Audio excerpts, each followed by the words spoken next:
यह कहानी एक साधारण महिला की है जो अपने सपनों को पूरा करने के लिए समाज के सारे बंधनों को तोड़ते हुए पुलिस विभाग में कदम रखती है। यह कहानी उस महिला की है जो समाज में न्याय और सुरक्षा की मिसाल बनना चाहती थी, लेकिन वह अपने ही विभाग में उत्पीड़न और शोषण का शिकार हो जाती है। क्या है पूरा मामला? आइए जानते हैं इस कहानी में। मीरा एक छोटे से गांव की रहने वाली लड़की। उसकी आर्थिक स्थिति साधारण थी, लेकिन उसके सपने बड़े थे। उसने बचपन से ही देखा था कि गांव की महिलाएं अत्याचार का शिकार होती है, लेकिन उन्हें न्याय नहीं मिल पाता है। ये सब देखकर वह निश्चय करती है कि वह पुलिस में भर्ती होकर उन महिलाओं के लिए खड़ी होगी जो अपनी आवाज नहीं उठा पाती। मीरा बहुत मेहनत करती है और आखिरकार एक दिन पुलिस में भर्ती हो जाती है। शुरू में प्रशिक्षण के दौरान उसे बेहद सख्त अनुशासन और कठिनाइयों का सामना करना पड़ता है, लेकिन उसके लिए यह सब सामान्य होता है, क्योंकि वह जानती थी कि उसे समाज की कुरीतियों से लड़ना है और यह रास्ता आसान नहीं होगा। जब मीरा अपनी प्रशिक्षण पूरी कर लेती है, तो उसकी पहली पोस्टिंग हो जाती है। पोस्टिंग होने के बाद उसके परिवार के लोग बहुत गर्व महसूस कर रहे थे। गांव की महिलाएं भी मीरा को अपना आदर्श मानने लगी थी। मीरा खुद भी खुद पर गर्व महसूस कर रही थी कि वह अब एक महिला पुलिसकर्मी बन गई थी, जो कानून और व्यवस्था बनाए रखने में समाज की सेवा करेगी। लेकिन उसकी यह खुशी ज्यादा समय तक नहीं टिक पाई।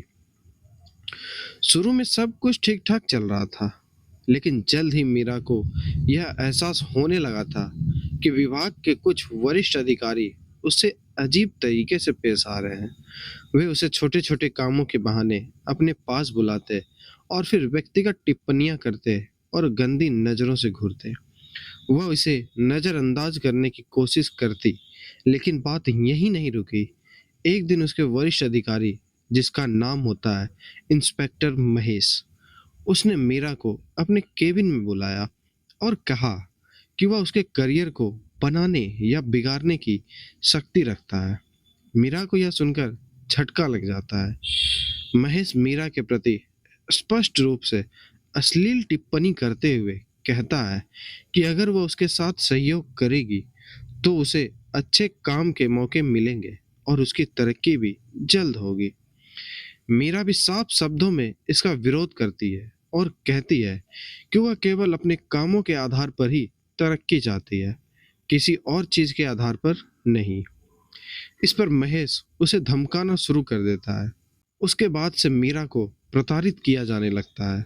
उसके छुट्टी के आवेदन भी रद्द कर दिए जाते हैं और उसे अन्य साथियों के सामने अपमानित भी किया जाता है।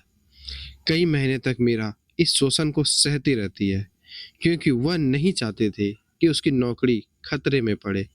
लेकिन जब शोषण की सारी हदें पार होने लगती है, तब मीरा हिम्मत जुटाती है और अपने अधिकारों की रक्षा करने का निर्णय लेती है। उसने अपने साथ हो रहे अन्याय की शिकायत पुलिस विभाग के उच्च अधिकारी से करती है। शिकायत करने के बाद उसके साथियों ने भी उसका साथ देने से मना कर दिया था। उन्हें डर था कि अगर वे मीरा के पक्ष में बोलेंगे तो उन्हें भी विभागीय कार्रवाई का सामना करना पड़ सकता है। मीरा अब अकेली पड़ जाती है। मीरा की शिकायत पर कोई ठोस कार्रवाई नहीं होती है। विभाग के अंदरूनी राजनीति और भाई भतीजावाद उसे न्याय से वंचित रखता है। महेश और उसके जैसे अन्य अधिकारियों के खिलाफ कोई ठोस कदम नहीं उठाए जाते हैं। इसके बाद मीरा को बहुत निराश इसके बाद मीरा बहुत निराश हो जाती है, लेकिन हार नहीं मानती है। उसने न्याय पाने के लिए कोर्ट का दरवाजा खटखटाया। कोर्ट में मामला दर्ज होने के बाद मीडिया में यह खबर फैल गई और मीरा की कहानी चर्चा का विषय बन गई। मीडिया और महिला संगठन भी मीरा का समर्थन करती है और उसके पक्ष में आवाज उठाती है।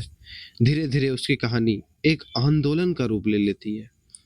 कई सालों तक न्याय के लिए संघर्ष करने के बाद आखिरकार मीरा को इंसाफ मिल ही जाता है। महेश को नौकरी से निकाल दिया जाता है और उसके खिलाफ कानूनी कार्रवाई शुरू कर दी जाती है। पुलिस विभाग में महिलाओं के खिलाफ हो रहे शोषण के मुद्दे पर एक नई बहस छिड़ गई थी। मीरा की लड़ाई ने कई अन्य महिलाओं को भी अपनी आवाज उठाने के लिए प्रेरित किया। अब सभी महिलाएं बिना डरे, बिना शोषण का शिकार हुए अपने काम पर ध्यान दे रही थी। यह कहानी सिर्फ मीरा की नहीं, उन लाखों महिलाओं की कहानी है जो अपने सपनों को पूरा करने के लिए समाज और सिस्टम से लड़ती है। मीरा ने साबित कर दिया कि चाहे कितनी भी कठिनाई क्यों ना हो, अगर कोई अपने अधिकारों के लिए आवाज उठाता है, तो उसे एक दिन न्याय जरूर मिलता है।